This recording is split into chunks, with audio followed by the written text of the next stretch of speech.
station where unknown forces strike the edge of ecology. What we're here to do this evening is to talk about 5G and wireless technology. So this is something that of course is very serious because it's about to be rolled out big time in July. And what we're going to hear about today is why maybe that's not necessarily a good idea. There are issues around it, where there's long been issues around wireless technology and things like this, but 5G takes it to a whole other level. So it's good that you've come out, because hopefully we're going to get informed today about not only what this might entail really, rather than just what the PR says, but also maybe what we can do to stop some of the worst effects of it. I certainly hope so. So Alan Cooke has been giving a lot of presentations trying to spread the word, because the word is not being spread enough, as usual. So we're really glad that he's come along. He's a member of the Royal Society of Medicine, he's got a lot of skills, and I think tonight it's going to be quite an eye-opener.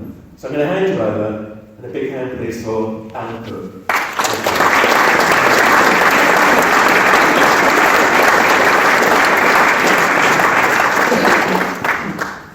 Thank you, Andy. Hopefully everybody can hear me. 5G and wireless technology. As we say, pros and cons. By the time you probably leave, you're going to find there's more cons than pros actually.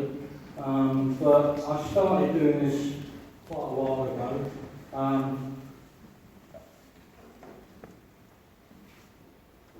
And you've all seen that up there for a while now. So this is me. So I've worked in the healthcare sector for over 18 years. I currently run my own business. I qualified as a magnetic therapist in 2003. I'm a member, as we said, of the Royal Society of Medicine, and also the IPHM, which stands for the International Practitioners of Holistic Medicine. I also founded a web source called UK Radiation in 2014, and you may want to make a note of some of the things as we're going along. That internet web source is just www.ukradiation.co.uk. But over the past decade, I've spent vast amounts of time and money researching the effects of microwave radiation from wireless technology. Many hours of lectures with some of the world's leading scientists and medical doctors. So I feel I'm well versed to talk on this. 5G, we don't know mega amounts about it. I will come on to that after I've been through this side of it. But hopefully we'll be able to give you certainly an insight into it and probably what's going to happen. But nobody knows for sure. Even the people that are doing the 5G are not 100% sure. So I don't want to put anything over that I haven't researched, but it will be what I've done and what other people of credible sources have informed me. So what we're going to look at, and we'll probably need to fly through this because even though I've got a fair bit of time, there'll probably be questions at the end that I'd like to be able to try and answer. So this is what we're going to try and cover, apart from 5G, a little bit about normal human physiology. And this is not a science lesson, so don't worry about that. I'll make it all as clear as possible. The current safety guidelines that we're looking at the moment, the mechanics of damage via EMF, and if anybody doesn't know what EMF is, it's electromagnetic fields, the health outcomes of such exposure, the specific vulnerability of children, because this is a big, big area for children, robustness of the arguments, we're trying to look at both sides of it, how to optimise the environment and practical solutions.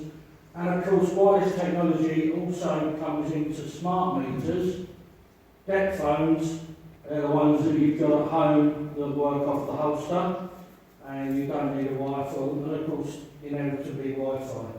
Can I just ask, how many people in this room have got a smart meter fitted? 1, 2, 3, 4. Only a handful. Well, you might be a little bit more concerned about your smart meter towards the end. What I would say is the people that haven't, please don't get one installed, and whatever the power companies tell you about them, that by 2020 you'll need to have a smart meter installed, they are lying. Okay, you are not under any obligation whatsoever to have one of those fitted. How did this journey start? I'm always asked this, and it always takes a few minutes, but it's important. This is a girl named Jenny Fry. Was 15 years of age. She was electrosensitive. Anybody in this room electrosensitive to an extent? So we got one or two. I mean, we're all wired here, so the wireless is at a minimum, although I understand there is Wi-Fi capability here. Okay, so Jenny Fry was completely electrosensitive, but didn't know it. What happened, the family installed wireless into their home about 4 years ago. And soon after that was installed, she started going down with a lot of symptoms. Headaches, nosebleeds, all sorts of things. I mean, nosebleeds are quite an exception to it. So it showed that she was really electrosensitive. Bladder problems, all the sorts of things that we know are associated with electrohypersensitivity, or can be. So her mother was down the garden one day with her deck phone, and she thought, I wonder how that signal gets from that base unit inside all the way down the garden with no wires. So she started doing some research, and she found microwave radiation is emitted not only from the base unit of these phones, but also from the handset itself.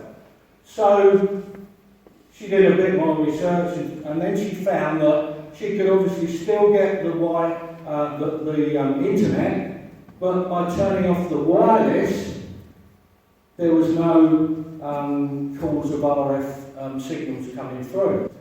And she did that about 3 days later. Now, this proves nothing, but her daughter's symptoms virtually improved straight away. She wasn't getting headaches, she wasn't getting nausea, she wasn't getting bladder problems. Almost immediately her symptoms diminished. And as I say, that proves absolutely nothing.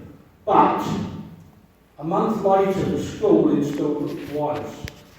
Back came all her symptoms, to the extent that she took herself out of classrooms because the wireless routers that were on the wall or on the ceilings were causing her discomfort. And she'd say to the teachers, I can't work here. You know, it's doing my head in, I've got to get out of the classroom. Now, these teachers didn't understand, and they just punished her with detention after detention after detention, to the extent that she got really depressed. So, what happened after that was, one morning she decided she wasn't going to go to school. She texted her best friend and she said, I'm not going to school today, I'm going to the woods and I'm contemplating killing myself. Now, what a thing for a young girl to do. However, her best friend didn't take her mobile to school that day, she left it at home. And when she got up at 4 o'clock, she picked up this disturbing message, to which she rang the girl's mother and said, I've had this distressing text from Jenny, she's threatening to kill herself, she's down the woods. So the mother goes rushing off down the woods and fortunately finds her daughter hanging from a tree.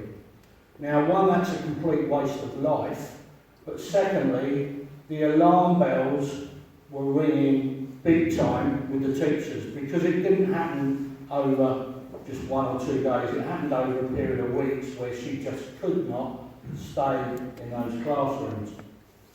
The mother went to the school before this had all happened and said to the head teacher, you need to take this place Wi-Fi out. And he said, and I quote, I cannot take it out for one child. To which she replied, you wouldn't be taking it out for one, you'd be taking it out for all of them, because they will all be affected in one way or another. As much as Jenny was, because she was completely electrohypersensitive. A very sad story. I'm going to play you an ITV news article or edition that was on. All my videos are very short, but this is important to pass the message out. And If you can't hear very well, if we all keep quiet, I'm sure you will, because we've only got a small couple of speakers down there, but hopefully we've tested it and you should be able to hear it okay. So, Jenny Fry was 15 when she died. Her mother says she was a lovely girl and very talented. Then Wi-Fi came along and took the fun away. I was totally and utterly shocked and horrified that this stuff has been allowed to go anywhere near our children. The teenager was found hanged in Woodland near her home at Chadwington. Her mother told her inquest that Jenny suffered from electro-hypersensitivity triggered by the presence of internet wireless routers. That technology is installed in hospitals and schools, restaurants and libraries, and just about every public building. A Wi-Fi router can be found in most homes nowadays to give cable-free access to the internet. Jenny's mother says her daughter's condition changed her behaviour, and handheld monitors show wireless signals are all around. She says her child became tired, had headaches, and struggled to concentrate. She would walk out of classes to get away from the Wi-Fi. It's wrong for any parents to have to start deciding between their child's education and their future and their health. Electro-hypersensitivity is not a recognised medical condition in this country, and scientific opinion is divided. Some researchers are adamant it's not a genuine syndrome. Others are clear that it is. There's a wealth of literature now. We're looking at tens of thousands of studies, and about 70% of those are showing evidence of harm. At her inquest, the Oxfordshire coroner recorded a narrative verdict, saying texts sent to a friend meant Jenny may not have intended to kill herself, but he did not say that Wi-Fi contributed to her death. Jenny's mum says Chipping Norton School did not do enough to support Jenny when she raised her concerns, but the school has been very clear in its response. It says Jenny's safety was as important as anyone else's, and the government is content that all Wi-Fi equipment installed meets all the relevant regulations. Her mother remains convinced that her own internet research proves Wi-Fi is dangerous and will campaign to have it removed from schools. Penny Sylvester, ITV News, Chipping Norton. So, as I said, a very sad story. I now work with that mother. She's still campaigning to get Wi-Fi removed from schools. And it's, as I say, how many more people are going to die in the long term because of this. I know that Wi-Fi didn't actually kill her, but certainly it drove her to the state that she was in. And when I was a young child, I can remember distinctly the biggest cause of youngsters being killed was road accidents. Now, when you look at mental health and everything else, the biggest killer of children is suicide. And there's a lot of help out there, it's just that it's not coming to the fore. So, those headlines not only hit the ITN and hit the Sun and all the nationals, and I started to believe that I needed to do something at that time, and that's how I got involved with this. And my research has been going on now, as I say, for quite a number of years. So that's how I got involved with it. Now, a very quick trailer from, anybody seen a film called Generation Zapped? Might be one or two in here that have. If you haven't, I'd certainly recommend it. Have a look at it. I'm going to play you a trailer from that now. And,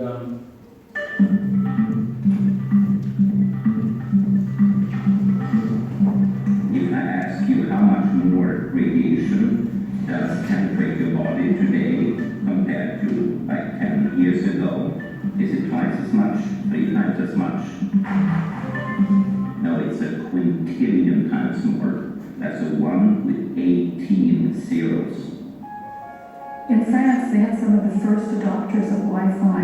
Now they're recognizing that the Wi-Fi is potentially harmful to school children, so they're getting rid of it in elementary schools. Could where you carry your cell phone make you sick? Radio frequency emissions from the school's strong wireless network has triggered headaches, nosebleeds, and nausea. Smart meters are replacing the analog meters on your home. Some say centimeters are making them sick.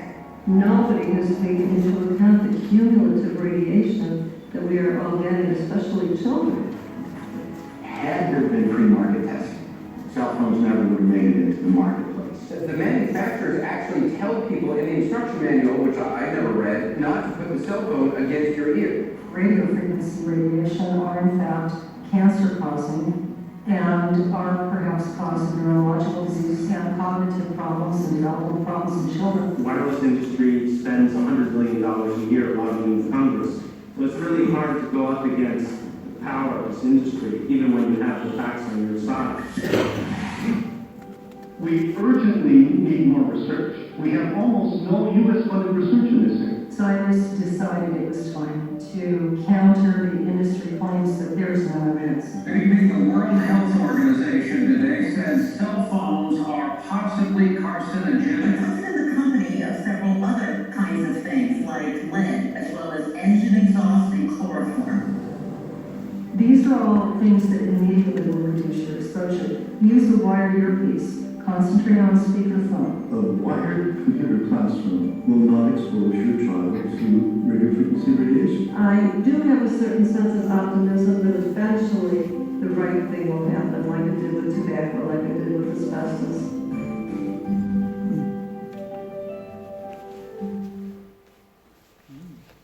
So why has all this stuff been allowed into schools? Well, I'll tell you, it's simple. It's cheap. Or cheaper than putting wires everywhere. And of course, wireless radiation can, as it's been said there, cause long-term genetic damage. And if you hold a cell phone to your head, then you're not going to get cancer tomorrow, next week, next month, but over a period of time, there is a good possibility that you will. And so I always say take a precautionary approach with all this stuff, because like cigarettes, like asbestos, it'll probably be proved later down the line that there is a real problem here. France have already started taking wires out of schools and libraries. Cyprus have done the same. And I'll tell you now, we'll be the last to do it. And I'll explain why we'll be the last to do it. And you'll begin to see a pattern emerging as to why this is allowed. So, yeah, it is serious, and you know, you're advised not to even keep your mobile phone in your pocket, especially guys, because the nearest area to that mobile phone when it's switched on are your testicles, and they are nice and watery and spongy, and they will absorb microwaves very, very readily. Women that tuck their mobile phone in their bras when they go out on a jog and things because they haven't got any pockets, again, we've seen tumours where they are. In fact, I'll show you another short.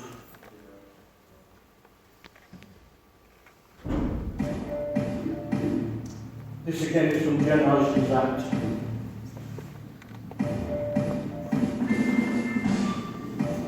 We are made of atoms, and we react to electromagnetic fields. It takes roughly 15 to 20 years for tumors to develop. Cell phones are shortly matched to 10 years. You cannot reverse it, you cannot heal it, and brain tumors are very difficult to treat. So we need to look at prevention, and prevention is not to make stuff. I was diagnosed with breast cancer and we found 5 tumors pretty much in the footprint where the phone used to sit. We know for sure there is a direct link between cell phones and breast cancer. So the reality is all these young girls are sticking the cell phone in their bra, they're doing it without any safety information whatsoever. Every step of the fetus is getting information from the environment, from the mother.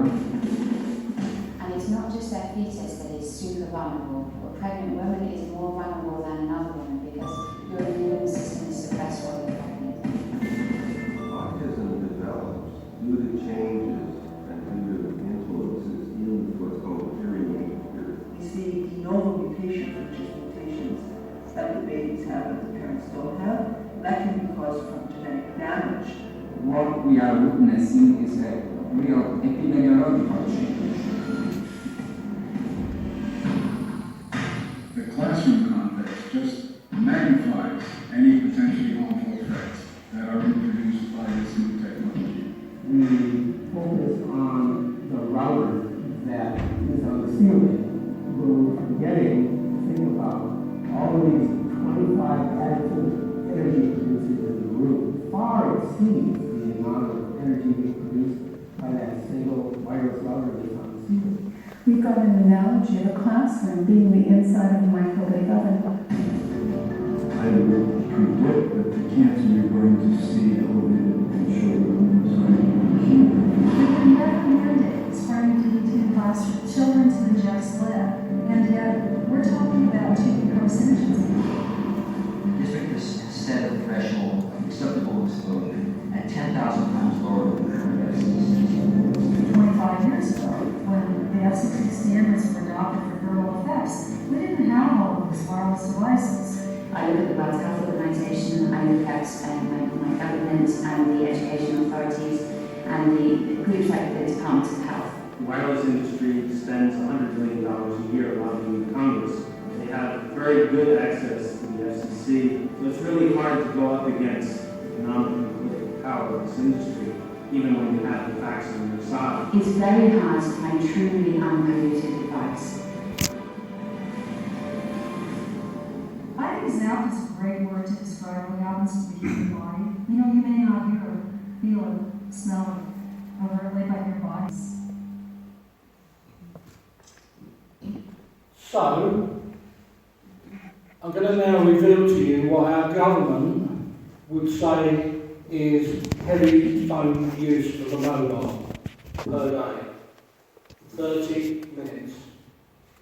30 minutes on a mobile. That doesn't have to be 30 minutes straight off. That can be 10, 5, 15 over the course of the day. And your chance of developing a brain tumour with that sort of doubles over that sort of time. And at the moment, they're estimating by 2025, and that's only, 6 years away, that people, 2 out of 3 will develop cancer. And by 2050, everybody will have developed some form of cancer. So, this is something where I just say to you, have another look. Do you need to hold that thing against your head? There are a lot of other ways which we'll come on to, and what you can do. Now this guy was basically a whistleblower. He's dead now, and he actually died of a brain tumour, but he knew the dangers. I have this book on PDF format. It is quite a good book. However, the science is in there as well as the the basics. In other words, there's a lot of scientific stuff in there that you probably won't understand, that I didn't.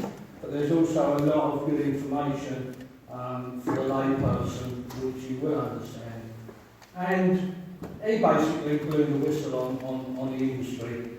You used to be able to get hold of this book on Amazon and eBay, but it was in sort of £100 and something you pay for it.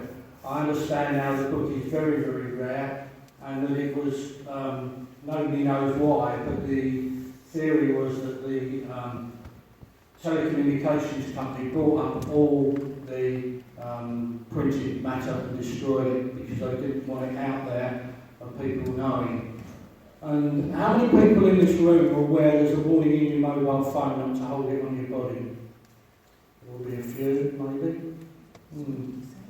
That still surprises me. So, you shouldn't hold your mobile phone on your body switched on, meaning in your pocket, in your bra, wherever, against your head, because they're not tested like that, they're tested away from the body. But you might be surprised to learn that they are tested on a dummy. And there's no safety for children. In fact, if you listen carefully to what George Carlo said on that, one of those playbacks, had there been safety testing, mobile phones would never have made the market. They've just got them out there and they've got people addicted on them.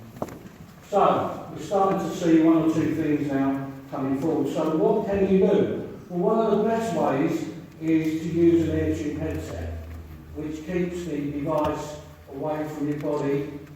Really, you shouldn't even be holding the thing in your hand if you can avoid it. Use speakerphone. Put the thing on a desk or a counter or whatever.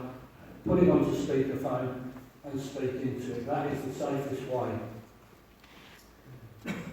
Now this guy, 44 years of age, died of a brain tumour the size of a lemon after spending up to 6 hours a day on his mobile. Now I bring this up because when I start to get this sort of thing, I follow it up.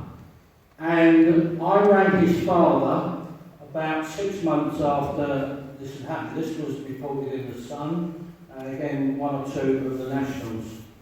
And whilst his father was acknowledging that I was doing a good job, and he said, you carry on and get the word out there, he said, please don't ring me again. He said, I've lost a son and I'm still alive. And he said, I can't come to terms with that. Now, this guy had to be on his mobile, because you say, well, 6 hours a day is a lot, but he was everywhere fitting MRI scanners. And one of the MRI scanners that he fitted into a hospital actually diagnosed his problem. He said he woke up in the middle of the night and his head was like somebody was hitting it with a hammer. That's his brain tumour on the top left-hand side, the circle. That is basically what he, well, he was diagnosed with that from, and you can see 1971, that was his date of birth. He was 42 years of age at the time, and it was taken at 10:18 in the morning. And it's on the same side as what he held his mobile phone to his head. So here's a bit of, like I say, I acknowledge that that's a lot, but there's a lot of people that sit on their mobiles as part of their work for long periods.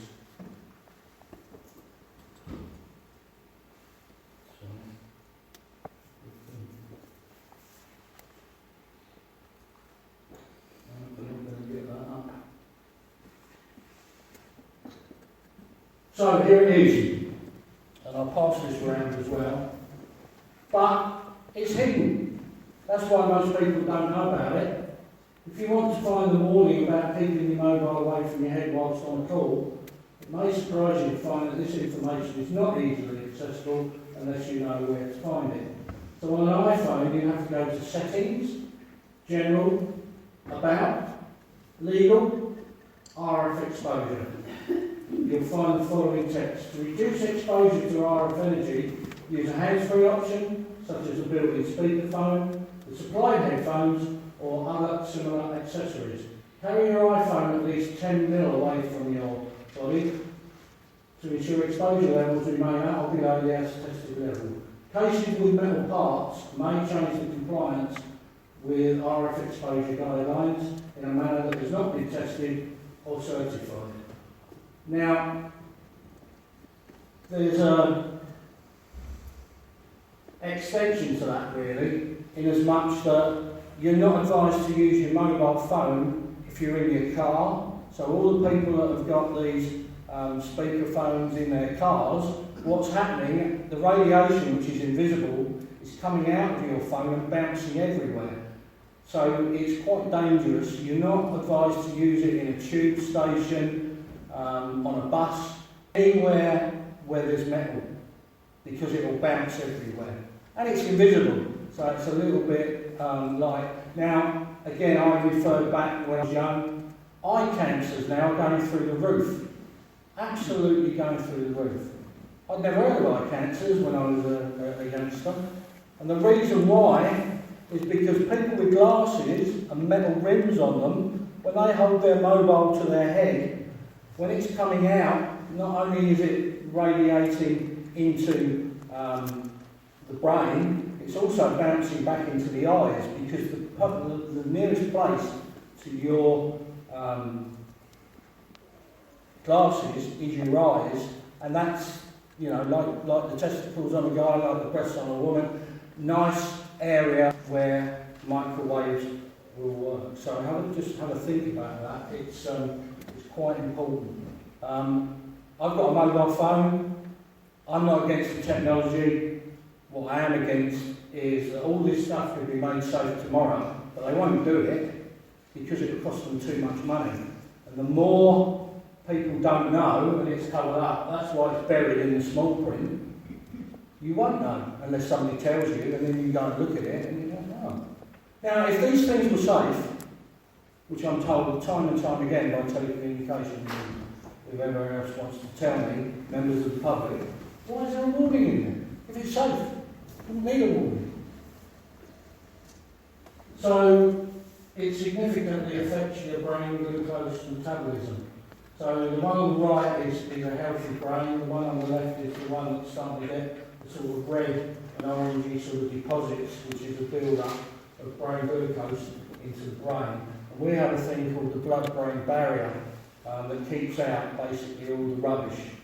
Once that's penetrated, it will let in all the sort of bad stuff. And our bodies are brilliant at actually repairing. You get hit by something on microwaves and it will repair. But after a time, that repair will not repair, it will cause disease.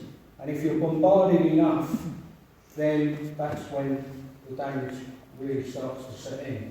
And there's no coming back from a glioblastoma.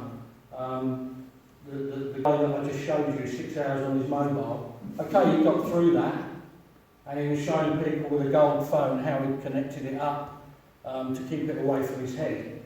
But he lasted 18 months, and that was it. You know, you don't get by those things. And of course, his father was absolutely devastated, like all the family. So, Apple should be at least 5 mil away, LG should be at least 10, and Samsung fall 15 mil away from your body. So, let's have a look at what's in the house or around us.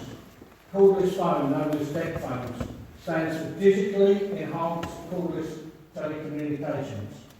I've renamed it Dangerous Electromagnetic Contamination Technology, because basically that's what it is. I had Samsung send me over something from America. I don't think it's actually in our stuff, and I don't know why, but you should be at least 8 inches away from the base unit and the phone on a DECT. Now that means basically, that makes it hard to make a phone call. You'd have to do it on speakerphone and you'd have to be 8 inches away.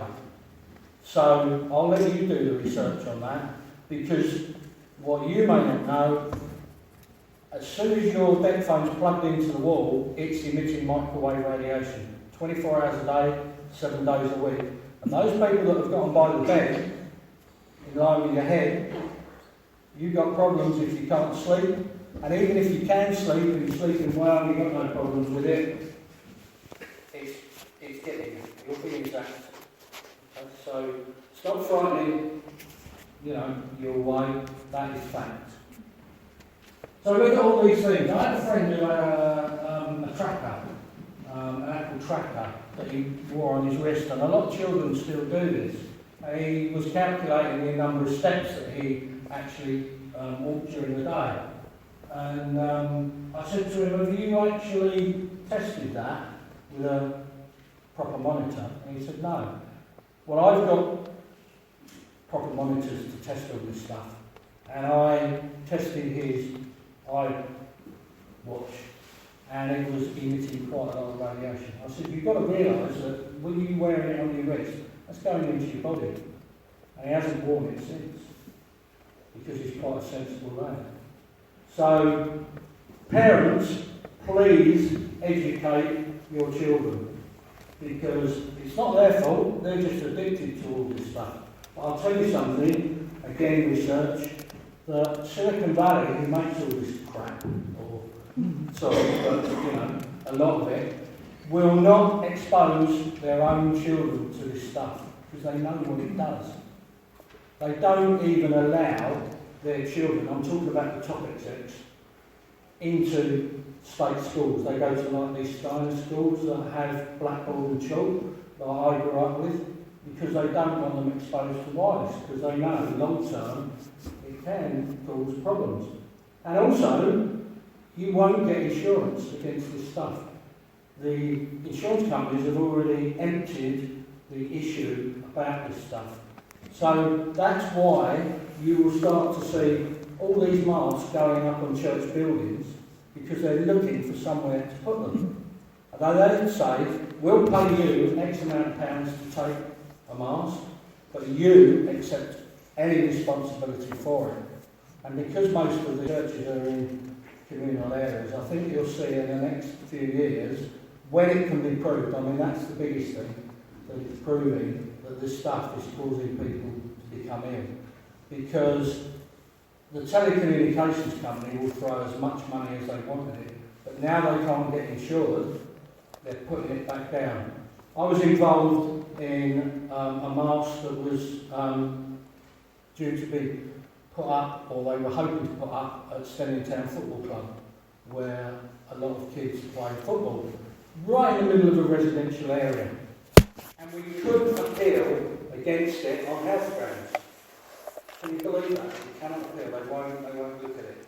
So it was turned down twice. It was turned down once, they came back again, modified it, and it was turned down a second time, fortunately, because what we were ready to do was, if that had been granted, to say to everybody in that residential area, keep a note of your health since this mask goes up, because you will have a great chance, if so many people get ill from it, to sue.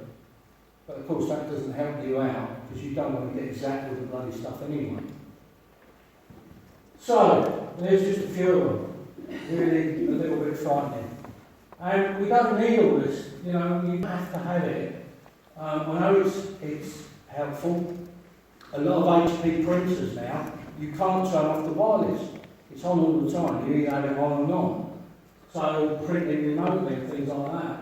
But it was good to come in tonight and find that I've got a wired microphone, as opposed to somebody saying I'll wear this headset, because I don't like wearing them. So let's drill down a little bit. The body that's responsible for our protection comes from Public Health England, but it was originally drawn up by ICNIRP, which stands for the International Commission for Non-Ionising Radiation Protection. That was in 1998, ladies and gentlemen. Hasn't changed today. And look what we've got in since then. However, many thousands of study papers show non-thermal issues at levels well below the current safety guidelines. Now, the government say if your body doesn't heat up 1 kilogram, 1 degree in 6 minutes, it's safe.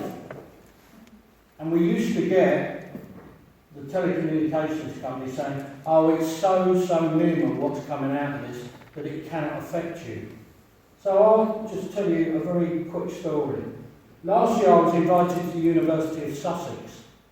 They were rolling out some 5G. When I got to the complex, they were, there's drones flying around the campus, there was virtual reality headsets, all the sorts of things that I know are not very good. And I'd done my research, and the guy was a professor that took the talk, and I watched it, and at the end he said, any questions? And my hand was straight up. I said, has this stuff been safety tested? His reply was, yes, it all comes under the SAR. Now I think he thought, oh, here's a bloke, I'll push him to one side. So I said, oh, SAR? I said, what, specific absorption rate? I said, but that's only about thermal effects on the body. What about biological effects? Because I said, that's what I'm really concerned with. And he sort of moved back and he said, that's a very good question. I don't know the answer to that. Now, he either knew the answer and was lying, which I unfortunately couldn't say to him, you're a liar, or he genuinely didn't know. If there's a professor going on about, all this wireless stuff and 5G, then he should know, because he would have done a lot of research into that. So we're looking at thermal effects and thermal effects only. And that's why our government will say to you, it all falls within our safety limits. So those safety limits that are in place to protect us are out of date. And we go back. They are only look at thermal effects on the body, not biological effects. And biological effects are the most important ones that impact us and cause disease. And that's how it's measured. 1 kilogram, 1 degree in 6 minutes. That head, or mannequin, is filled with a blancmange type substance. That phone is slightly away from the head, although you can't see it there. And as I say, if that doesn't heat up, 1 kilogram, 1 degree, 6 minutes, you're safe.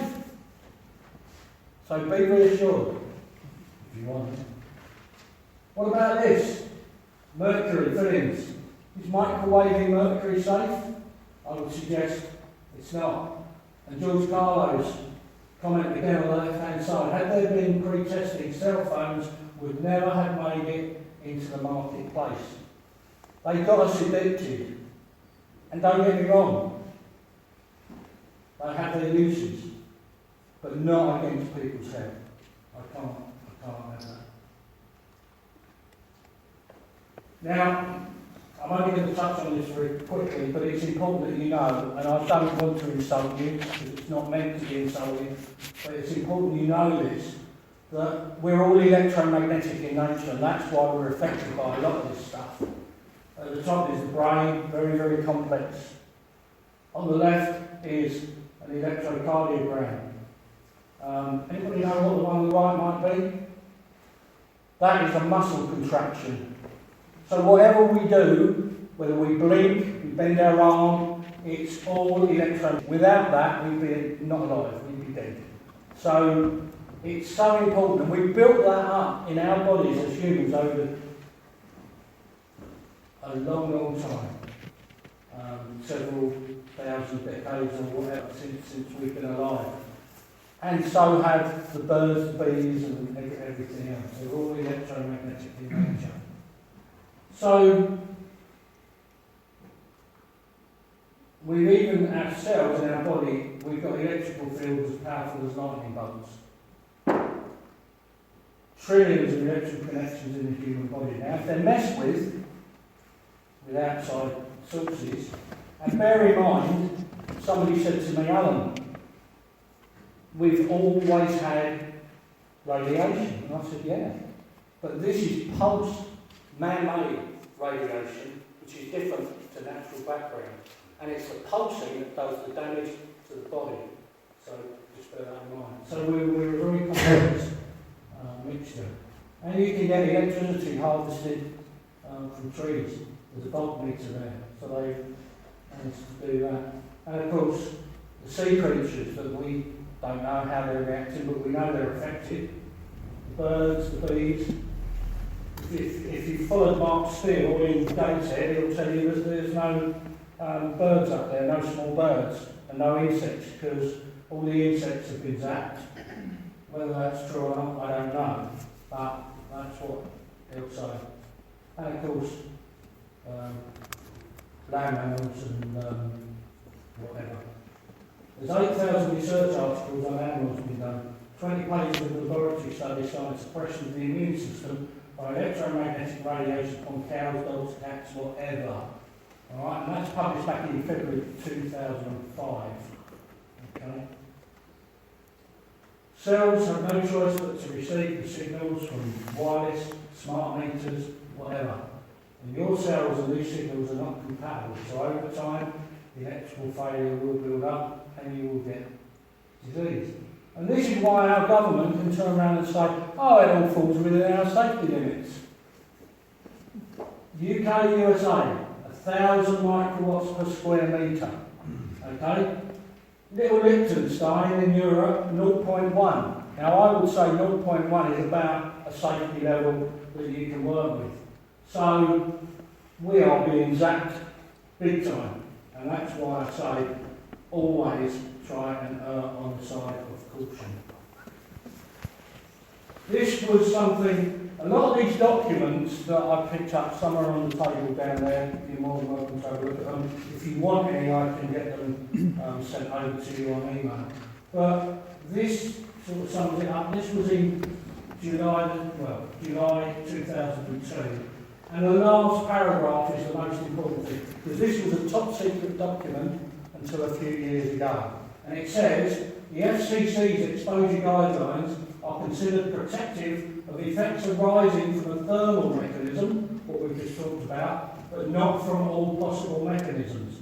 Therefore, the generalisation by many that the guidelines protect human beings from harm by any or all mechanisms is not justified.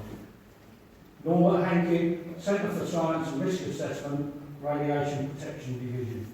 So, they knew that, and it was covered up. The International Agency for Research on Cancer classes radio frequency electromagnetic fields as possibly carcinogenic to humans.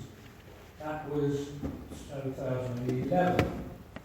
So, possibly carcinogenic, cancer forming. Okay, and it's in the same, as you saw on the film, in the same areas as lead, engine exhaust, that type of thing. Just have a look on the magnetic spectrum.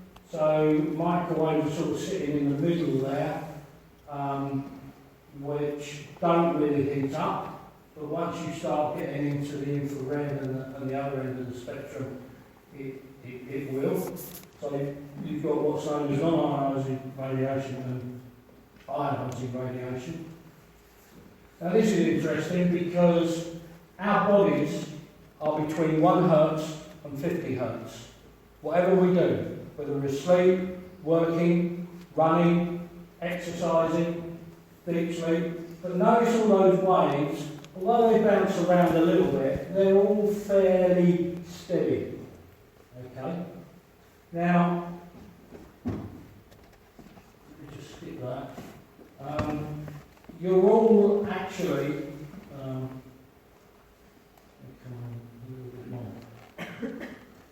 so this is what I wanted. We're all actually between 1 and 50 hertz. But these things, at 2 metres, these phones are the equivalent to being 100 to 200 metres from the cell tower. They also radiate 24/7, and they are 2.4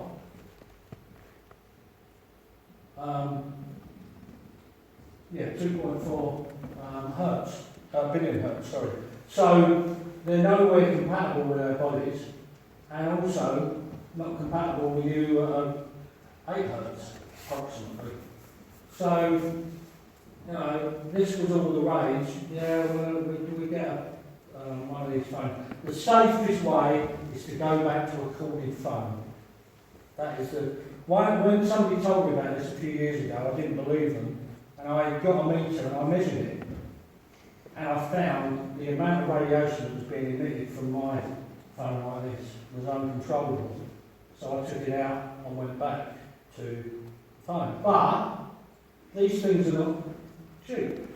There's 2 that you may have seen or recognise. They're the 2 that I use, and they have to be high frequency meters, and it's not something that you're going to have in your cupboard normally, because they cost about £400 each. But you can hire them, and you can get them at a reasonable rate to check your house out, because it's worth doing, even if you might want to move your bed away from a potential area that is spiking with this sort of stuff. Because it's not only the microwaves, it's also can be dirty electricity as well that can make up as well. So we had, before asbestos, we had the cigarettes, then we had asbestos, and we had sunbeds, and we had mobile phones. Our government told us no need to worry about mobile phones. We've tested them and they're perfectly safe. Well, I beg to differ. And when I put on an event, I try and actually invite power company, phone people. They don't want to know, because they know they're going to get grilled and they won't have any answers to them. So, you know, it is very, very concerning. And that just backs it up. Don't keep sort of stuff like that on your body. I need to push on a bit. Guys, that's what it's doing to you. if it's in your pocket and it's switched on, it doesn't just move that way and that way, it moves all the way around. And that, you know. And bear in mind, when your phone goes off, it surges, and when you put it back down, it surges, because it boosts up the signal. So you can see what happens to sperm when it's exposed. It clogs and it doesn't run as well. And before using a mobile, and after an hour on a mobile, in your blood.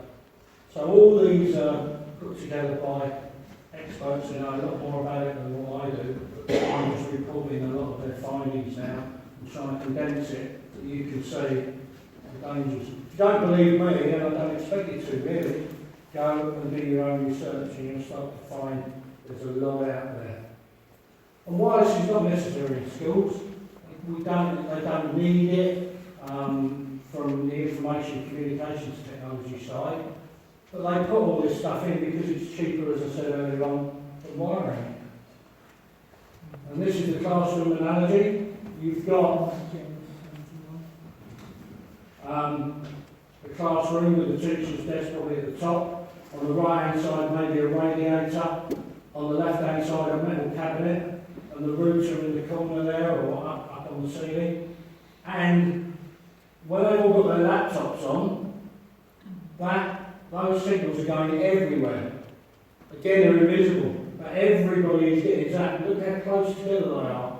And all that's coming off not only the router, but from the actual laptops themselves. And what a bad name, laptop. Never ever put a laptop on your lap, because it will start to penetrate your private parts, and you'll feel the heat coming through.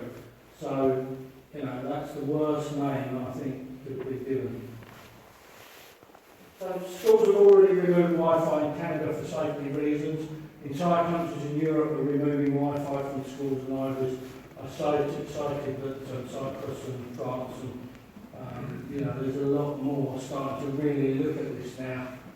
We know that if a child goes on a mobile phone for 10 minutes, say during a break time at school, their brains don't return to normal for 2 hours. And in that time, they'll get attention deficit, they possibly get aggression, they'll get all the sort of symptoms, or possibly the symptoms, that I've spoken about. And that's the sort of penetration after 10 minutes on a mobile. You can start to see how much more. And it will affect children more because their brains are not fully developed like adults, and their skulls are thinner. So the human body doesn't really become, well, I wouldn't say immune, but fully formed till you're around about 22. So, and then of course you get DNA breakage, which is one of the things that can happen. On the left is a healthy ball of DNA without any toxic exposures. In the middle, the DNA exposed to gamma radiation equivalent to about 1,600 chest x-rays. And on the right, 24 hours of mobile phone exposure. Although the one in the middle is a bit more broken, it's not far away from the one on the right. And as I say, that's 1,600 chest x-rays, which we tend not to use now. We're into the more used MRI machines. And cells with high iron content are more likely to trigger cancer and brain cells. Are more likely to trigger cancer, and brain cells do have a high iron content. So here's 10 tips to minimise your exposure. Turn off your wireless capability from the router when not in use. You can still get internet, not a problem. Use corded landline telephone. Resist any attempts to have a smart meter fitted. Use speakerphone or an AirTube headset when talking on a mobile. Keep your mobile phone charged up. And the reason for that is if it's not well charged up, you're going to get surges when it's trying to get a signal. If possible, turn off your mains power at night. I often just throw my main switch. And people say, well, what about your freezer? Well, what about it? If you had a power cut for 8 hours, it would stay, not a problem. You go to bed, you go to sleep. In fact, if you can move any electricity out of the bedroom, so much the better. Don't leave electrical items in the bedroom, and certainly if you have to have them, please don't leave them on standby.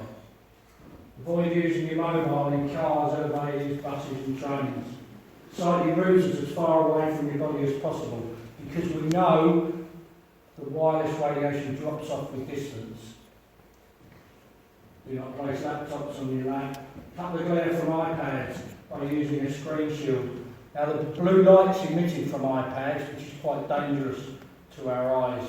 So again, if you can, do that. A lot of cars now are using the type of headlights that are likely to dazzle you with their, and again, you can get blockers with glasses that will turn that blue light to grey, and it's much safer for driving. And use a wired mouse and keyboard on your PC as opposed to wireless. Just think of that, just by taking away that. Can I answer any questions at the end? Just one quick. Just go over. It says keep your mobile phone charged up. Just if you, I think I missed what you said about that at all. Keep your mobile phone charged up. Yeah. Yeah. Well, it's important that you've got a strong signal. If it's run down, it's got a boost to try and, especially if you're in an area that's not very affluent. Can I take questions at the end? Otherwise, I will. Yeah. Sorry, I'm not trying to be rude. It's just I've got a lot to get through. So, basically, at the end there's stuff. But Vodafone, doesn't matter who you look at, they can't get insurance. But also, they know there's going to be problems coming up. The last paragraph, again, a change to this view could result in a range of impacts, from a change to national legislation to a major reduction in mobile phone usage or to major litigation. That comes down to what the phone companies tell their shareholders but don't tell you. And I've blown the lid on it. I've got a whole, doesn't matter who it is, Vodafone, T-Mobile, you name it, all of them are saying this, there's going to be something, they know. And of course they can't get insurance now, and neither can you. No insurance company will now cover any claims linked with RF and W radiation. So radio frequency and microwave radiation, they are all aware of the risks involved. They all know what's coming. So, those people that got a smart meter, check your insurance policy, because if your smart meter should catch fire, and we have known of quite a few that have, not so much in this country, although Watchdog did a program last year on it. In America and Canada, I followed the installation of them from the time they were put out. And bear in mind, out there, they were mandatory. They had police attending people who wouldn't let them into their property to fit these smart meters. Absolutely disgusting. T-Mobile funded a study that was covered up. That was in the 2000s, where they were actually shown up. Again, I've got the paper down there. I haven't got time to go through that at the moment. So if you've got a work environment as well, you've got similar things for a classroom is with all the computers around. And of course, our government are in with the big mobile and the government scientists, unfortunately, because it's so much money. And it is big, big money. The two biggest conglomerates in the world are the power industries and the mobiles. Now, this might shock you a little bit, but this was another one. This was covered up, and it was basically done because they didn't want this leaking out. And it's, again, fairly recently, over the last few years, that if you know where to find this sort of stuff, you can find what was covered up. And the important paragraph is the second one. If the more advanced nations of the West are strict in the enforcement of stringent exposure standards, there could be unfavourable effects on industrial output and military personnel exposed to microwave radiation below thermal levels. Now they knew, they said that in 1976, and that was sent to our government from the USA, basically to say, don't tell your people. One, because that avoids lawsuits. Two, to protect industrial profit, so it's all the money, and to protect the military forces. And so, if any government says microwaves have no effect on you, why have they been spending billions upon billions with the military for the past 60 years improving? Well, we're about to see that with 5G. However, the more sinister side of this was that 25 categories of people, without their knowledge, were targeted and experimented upon to cause all of this. And it included, and this was all in the US, feeding radioactive material to mentally disabled children, exposing US soldiers and prisoners to high levels of radiation, irradiating the testicles of prisoners which cause severe birth defects. That's why we know this stuff can affect children in the forthcoming years. But probably the worst thing was exhuming bodies from graveyards to test for radiation without family consent. Now, this is true. President Clinton went on, there's a YouTube video, if I haven't removed it, out there, with Clinton apologising for the atrocities that went on in the 70s. He made that in the 90s when he was president. He doesn't mention what they are, but that's what they were. The Naval Medical Research Institute, there was a research report, and I'm going to skip through this quickly because it's very long. But there's 2,300 studies, and you can see how old this is by the typing. All the things that we know, and when the Army or the Navy do this research, they do it properly. And they found that all this stuff was causing things like depression, impotence, anxiety, lack of concentration, dizziness. This is a weapon, these are weapons. And it said 100% of the population would be susceptible. So some would be worse affected than others. But literally, if I'm in a Wi-Fi environment, a very strong Wi-Fi environment, where I'm asked to talk, by about an hour my head gets a bit fuzzy. I'm not electromagnetically sensitive, fortunately, but I still can suffer. I won't go through that, but this is important. I don't know how many people know this, do this very quickly. This got passed in 2016. It went through, basically, it forces internet and communication companies to retain your data or browser history for up to a year, and they can recall it. They said it protects the ability of GCHQ, MI5, MI6 to bulk collect data communications and to hack into electrical devices. Your mobile phone can be turned on even if it's turned off without your knowledge. Critics nicknamed it the Snooper's Charter, with technology specialists and civil rights advocates slamming it for being too invasive. Your web history and call data is now available without a warrant. This is unmatched by any other country in Western Europe and even the US. You can't go and do that in the US without a warrant. Now, it had a good significance because when the terrorists were on Westminster Bridge, they were right behind them. They hacked into their phones, they knew what they were going to do, and as soon as they struck, that's how we got them. So that's one good thing. But bear in mind, if you're visiting sites that you shouldn't be, etc., and I'm not saying that you are, but they can get your data back up. And I don't know if anybody's had any emails like this, but they are going around.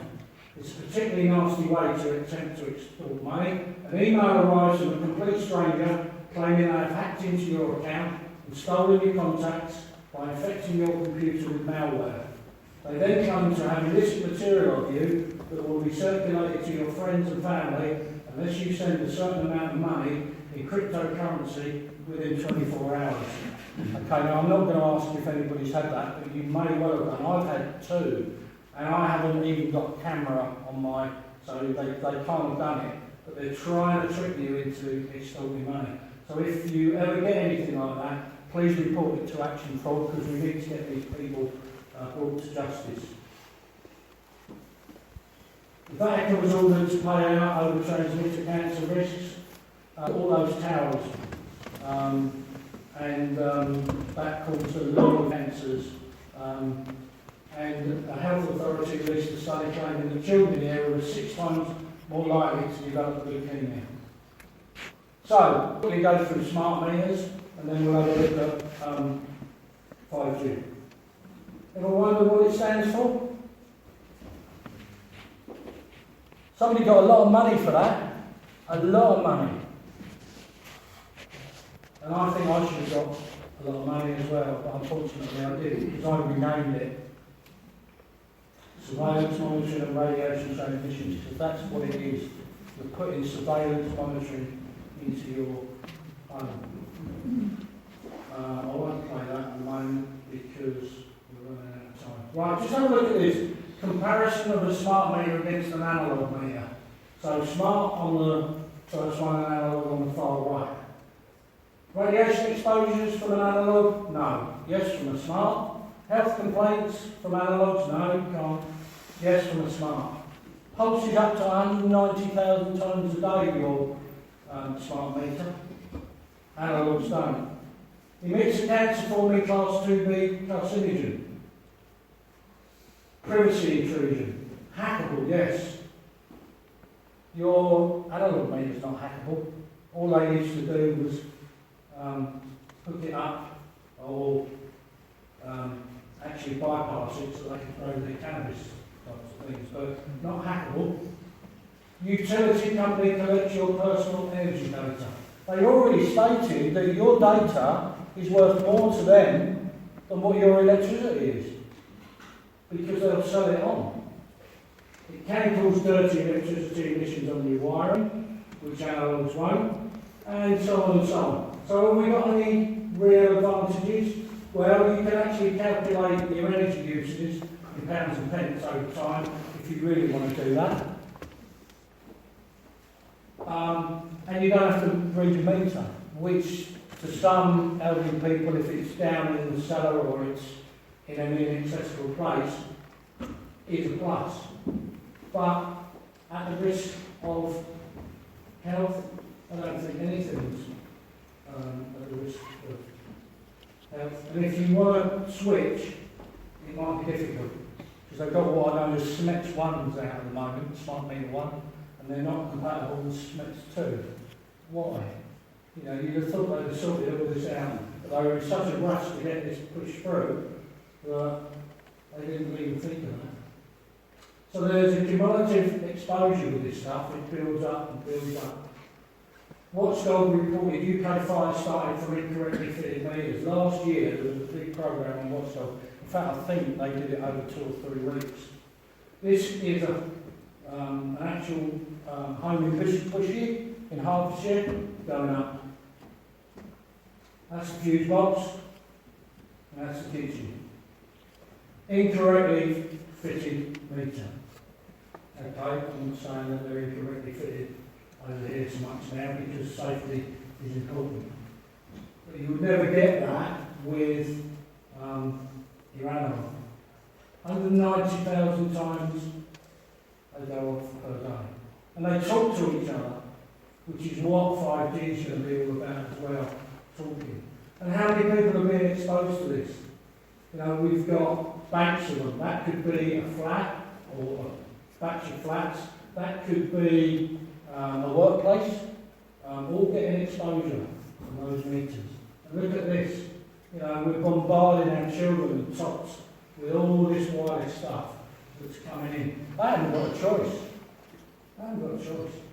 They have to accept it. And it's all about money, ladies and gentlemen.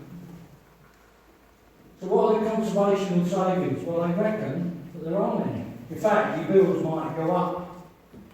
So here's a couple of questions and answers. Are you required to accept a smart meter? No. Any utility company that states this is lying. They assume your acceptance if you do not refuse one. Unless you refuse in writing, the fundamental rights can be violated because you're in a service contract and have accepted the terms. Now, I know utility companies are ringing a lot of elderly people and are saying, by 2020, you will have to have a smart meter fitted. If you put one in now, we'll give you a special deal. That is lies. Because they're under immense pressure from our government to get these things put into people's homes. And people are accepting and not knowing the consequences. Are the official government safety standards for microwave radiation based on science? We've already talked about it. No, government standards only consider thermal effects and dismiss thousands of peer-reviewed studies showing harm from the biological effects, etc., etc. Can I expect my energy use info to be sold on to third parties? Yes. The Public Utilities Commission stated that they will sell on your data. They haven't even covered that up. They're saying yes, we would. Now, 420 to install, approximately, and only a quarter of household uptake. As I said, they're under pressure. Now, what they did in America, when they started getting sued because they were mandatory and they were bringing the police around and heavy-handed tactics, they said, okay, you can opt out. But you opt out by paying a $75 fee and you pay 36 monthly instalments of $10. So that's pays for the smart meter. So you pay $435, get extorted from, to have nothing. So, you know, what's going on? Gordon Hughes, Professor of Economics at Edinburgh University, and he was the former Senior Energy Advisor, has called it the dog's breakfast. You know, absolutely. Privacy, another concern. You'll laugh at this one. CIA chief will spy on you through your dishwasher. Items of interest will be located, identified, monitored, and remotely controlled through technologies such as radio frequency. And this is where we're leading, because 5G are going to have smart toasters, smart whatever. They'll all have this chip in, and it'll all talk to other bits in your house. And they will all be emitting, not microwave radiation, millimetre waves, which will affect very quickly. So anything can be hacked, basically, because it's already happened. You know, the CIA's been hacked, the Pentagon's been hacked, NATO, Amazon, PlayStation, wherever. The National Health Service was hacked a few years back. But analog bodies can't be hacked, so bear that in mind. I haven't got time to talk to this, but this was Tetra, which is being used by the police, the ambulance. It's a high-powered mast, which has caused a lot of our people problems. And here's some examples. Look at the big size of these Tetra masts that are in West Sussex. Like Shoreham Airport that you've probably seen. That's a Tetra mast. One at South of the football club. This is why they go to the football clubs, because basically the football club gets an income from this. Now 5G technology coming to a lamppost near you. So as the 5G rollout gathers momentum, reports are surfacing that the new streetlights in Gateshead are emitting dangerously high frequencies that have not been safely tested. The Isle of Wight Council recently applied for a grant to allow the island to be used as a testbed for 5G without any consultation from its 150,000 residents. They're unsuccessful in their bid, fortunately, but there was an outcry over that. Because on the Isle of Wight they have a zoo, and Chris Packham's girlfriend she runs that zoo. And I rang, and this just shows you, I rang the Isle of Wight Zoo and said, this was before it was turned down. I said, what's your opinion about 5G if it comes to the Isle of Wight with regard to the animals? And the woman said, what is 5G? Didn't even know. So this is how much we need to get this sort of thing out there. Okay. So 5G offers unrestricted call volumes and near infinite data broadcast. It does this by using largely untapped bandwidth of the millimetre wave, which is between 246 Hz and 90 gigahertz. Millimetre waves do not travel well through buildings, and they tend to be absorbed by rain and plants. To counter this problem, 5G will utilise smaller cell stations and the technology of beamforming that scramble and unscramble and redirect packets of data on a no interference path back to yourselves.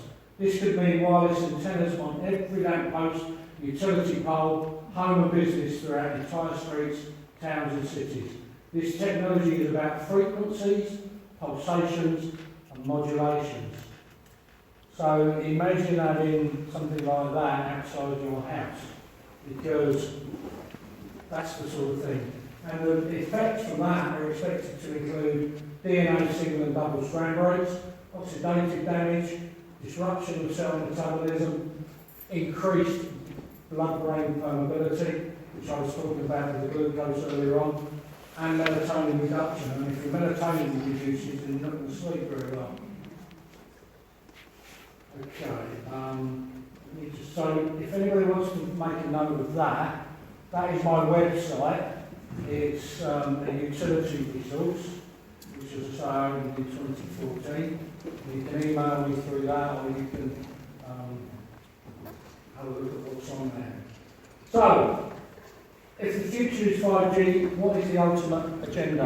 And we'll get through this quite quickly, and then we might have just 10 minutes for some chat. If anybody wants to talk to me afterwards, when we're finished, I'm quite happy to stay around. So, let's go back through what we had. 1G came out in the 80s. The very first mobiles, but they were prone to interference with analog signals. Then, about 10 years later, and they put a G out virtually every, because it stands for generation, every 10 years or so. 2G came out in 1991. It allowed texting for the first time, and phone connections were digitally encrypted, but no data roaming capabilities. So if you were abroad, that was it. 3G then came out in 1998, opened up the wireless technology market, bringing online capabilities. In the year 2000, the British government auctioned off the network for 22.5 million. That was in 1998, which was quite a lot of money then. 4G came out 10 years later in 2008, and that's the speeds we enjoy today, but they say the bandwidth is near to saturation level. Whether it is or not, but that's what they're saying. So we've got to get 5G out there. And 5G will be 10 times faster than 4G, opening up the Internet of Things, virtual reality, and autonomous driving. So what's 5G made up? It's made up of millimetre waves, again, shorter wavelength between 30 and 300 gig. Small cells, they're placed every few metres. Massive MIMO, which stands for multiple input, multiple output.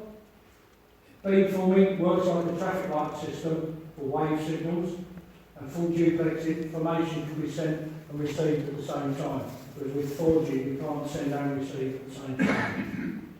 So the millimetre waves, never been used for mobile devices before, but will mean more bandwidth for everyone. Millimetre waves do not travel well through buildings and are reported affected by rain and plants. That's why they've got to come right closer. Now, Glastonbury this year, not the symposium, but the actual festival, are trialling 5G along with 2G, 3G, 4G for festival goers to use. Now, I hope one, they've got a defibrillator down there. Two, they've got insurance, which I know they can't get.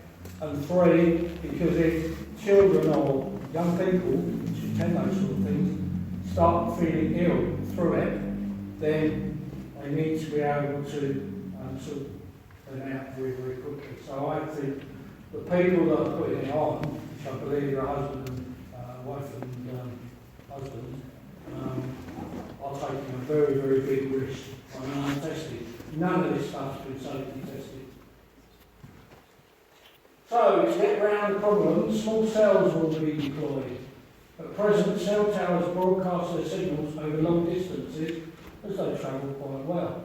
With these small cell waves, if you move behind a building, you would lose signal.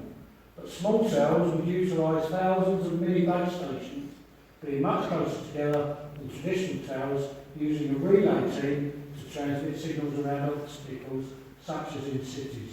Now, it's cities that this will be rolled out in first. And they won't worry too much about outlying areas because they're not likely to make much money from them. So it'll be a big test around the cities to see how this goes. So today's 4G cell towers have around 12 ports for antennas that handle all cellular traffic, but massive MIMO will support around 100 ports. Current antennas broadcast information in every direction at once, and all the crossing signals can cause interference. So that's going to eliminate that. Beamforming. So instead of broadcasting in every direction, beamforming will allow a base station to send a focused beam of data to a specific user that prevents interference and is way more efficient. This means stations will be able to handle more incoming and outgoing data at once. So there you go, full duplex. Again, just have a quick read of that. To wrap it up. So this is getting into the body and connection of brain to artificial intelligence, AI. And this is something that other speakers may pick up at. But basically, how it was achieved. They begin with holdables, like your smartphones, your iPads. A third of American babies now play with this tech before they can walk or talk. Record number of people now in hospital after walking into traffic. This is digital heroin. Then they followed it up with wearables like Bluetooth headsets, smartwatches, virtual reality headsets. Then they're going to start moving on and be aware of implantables, microchips, already happening in Sweden to replace cash cards and ID passes. Half of families text each other whilst in the same house. One of the main agendas here is to force families apart. And why is it that technology like Siri and Office Assistants are funded by DAPRA, the Defence Advanced Research Project Agency, and the CIA, the Central Intelligence Agency? It's coming through Silicon Valley, not from it. And David Icke wrote in 1994 that in the future microchips would be sold to parents so they would never lose their kids again. In America, a bill has been passed to allow government to microchip people with mental disabilities. Ladies and gentlemen, it is getting to the stage where you really need to have a look at what's going on. This is the new military cop who's on the streets of downtown Dubai. The first world operational police robot can take details of a crime from citizens as it's fitted with a touch screen.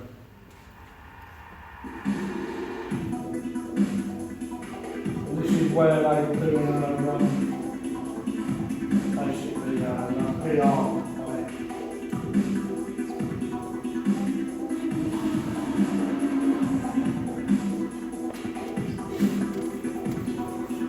Again, I'm going to cut that short because it runs for 3-4 minutes, but you got the idea. And, you know, all this artificial intelligence is going to start replacing people in the long term. We're still going to need people, but not as many. And of course, these guys never go sick, they don't need holidays, so they don't need pay.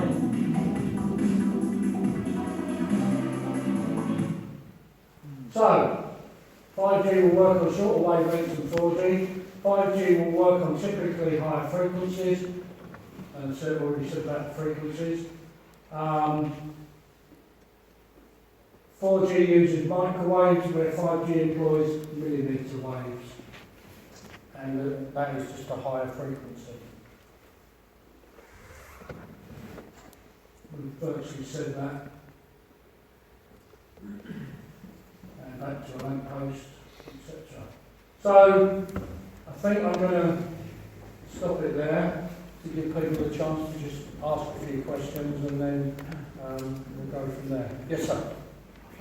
The airplane mode on the phone. Yeah. If you put your phone on airplane mode, is it still pulsating or sending waves? It is to a certain extent, but it's a lot safer. And the one good thing about aeroplane mode is kids can play games on that pretty safely, whereas, you know, if it's emitting, so aeroplane mode is a much safer mode to put your phone in. Good question. Yes, sir. Yeah, you're aware, I'm from Brighton Council over the last year has just spent 53 million on new lampposts essentially. What they've done is put new tops on them. It's for putting LED light bulbs to save energy, is the theory. But they're also equipped with other stuff. And there's a little dome on the top of them and there's other stuff. And I looked on the company's website that's supplying them and it said they've got facilities to enable various other things. So I think it's linked with 5G basically. I think they've put them in so that they might. Is it possible that 5G could go through? Oh yeah, no doubt at all. Yeah. There's not 5G at the moment. Even the gate said we've had people up there, but they're 5G enabled. Yes. Yeah, well, Canada is saying that up to 70% of people will lose their job because of AI taking over from their jobs. Well, it probably in the long term will take quite a few jobs, but they're still going to need human beings needing to control them. Yes, 70%. I keep reading that we're going to launch 20,000 satellites around the Earth for 5G, but I don't understand how that can work if they don't travel long distances. Do you know anything about that? I've heard, but I can't really comment on that because I'm keeping an eye on it. But yeah, I had to surmise what it might be. Yes. I mentioned this to you over the phone, I think, about 4.5G, which is something I encountered in Portugal, where railway had rolled out across the Portuguese island of Madeira. 4.5G across everything. And I've been visiting the island for 20 odd years. This March, or February it was, I got severely zapped and was very, very, very ill. The GP, the doctor I went to see out there, said that he had a lot of people coming in to see him with similar symptoms, and if it wasn't treated very, very quickly, they were ending up in hospital with severe respiratory failure. My GP in this country has rubbished what I've said. I was left with a hacking cough which went on for 2 months. Let me put it like this, just to tie it up, because we've got a few more. Doctors don't know very much about this sort of stuff. Weren't trained in it, and so, but they should still have an open mind to it. What I want to show you, which I forgot, is, and I don't know if anybody heard about this, but this was quite serious. This lady was forced into a mental institution in this country. It didn't make any of the national papers when it should have done. In fact, it didn't hardly make any. But she was forced into a mental health facility for talking about 5G with her family doctor. Her family doctor refused to speak about it, and but badly, what she did after she left the surgery, she got the mental health people around and she got put into Farnham Road Hospital. If you want to look at that, that's just for raising 5G. If anybody wants to listen to that, they can go on to the Richie Allen show. Yeah, the Richie Allen show. If you do a look at that, he actually interviewed her in there. Yes, sir. Right. Can we just speed it up a little bit? Right. We're not testing for the 5G. Are you aware, presumably, we're not testing the interaction between the 5G and 4G? Are there any tests because of the cumulative effect? What's your view on that? Do you think? Well, yeah, 5G will be working alongside 4G. 4G is not going to stop. Yeah. So it's just going to make matters work. What I'm saying is, if they're broadcasting 4G at the same time they're broadcasting 5G. Yeah. But you're not aware of any interaction testing that might be suggested? I'm not, but as I say, they're completely different wavelengths. Well, in theory, but... Well, they are, because one thing they are You said you could hire me testing? Yeah, there are machines. If you want to get in touch with me on my website, I will be able to do that. Any information you want for the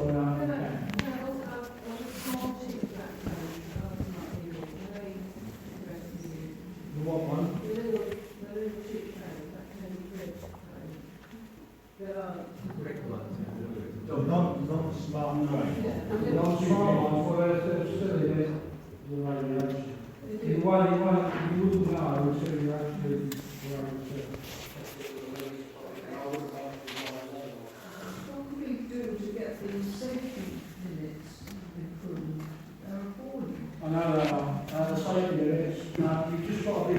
very fucking lobbying and SMPs really, although, you know, it really is. I just, you know, tonight is about making people aware that you have got a fundamental background of what's going on. It'll be the public, the people that will actually get this changed. But I don't know how many people are going to die before it's I just hope that everybody here is aware that this 5G is battlefield technology coming straight to the civilian populations with no testing at all. And I honestly think going to your MP will do very little. This is going to require a real rebellion. Yes, And the public need to wake up very, very quickly because the rate of the rollout is quickening. But yeah, it's people like you that the whole of Croydon is now going to have bursts. We're going to have the small cell things attached to them. Yeah. Thank you for endorsing that. Well, you're very succinctly pointing out the problems and how to mitigate those problems, giving us advice. But I can't really understand why you're not advocating that we just don't use mobile phones, that we go back to land phones. Because I'm on land phones, I've been on land phones for 10 years, and it hasn't altered my life to any extent, except it proved it. Because now I talk to people, people with all due respect, I'm just trying to get people off of mobile phones is a lot more difficult than you might actually, you know, all I can do is what I tried to do tonight, is make people aware of possible health effects long term. People suffer, and children are at more risk, and they are, you know, vulnerable. So I'm going to leave it there and pass it back to Andy. Thank you very much.